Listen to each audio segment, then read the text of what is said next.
আমি কি জিজ্ঞেস করলাম? হ্যাঁ মানে আমার যে প্রশ্নগুলো সেটা তোমাদের দুজনের জন্যই কিন্তু। হ্যাঁ, ওকে। সো আমি জিজ্ঞেস করলাম আমার সাথে ফ্রেন্ডশিপ করবে?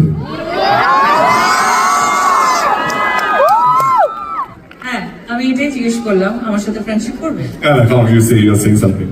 না না, এক্স্যাক্টলি আমি এটাই জিজ্ঞেস করলাম যে আমার সাথে ফ্রেন্ডশিপ করবে কিনা। তাছাড়া অফকোর্স যেটা যেটা সবসময় সব ইন্টারভিউতেও বা ইন্টারভিউ ছাড়াও যেটা ইন্টারনালি আমরা জানতাম যে ধূমকেতু নিয়ে আমাদের মেকার্সরা কতটা উৎসাহিত ছিল। অফকোর্স তোমাদের সাথে সাথে আমাদের উৎসাহ সবসময় ছিল, আমরা উদ্গ্রীব হয়েছিলাম।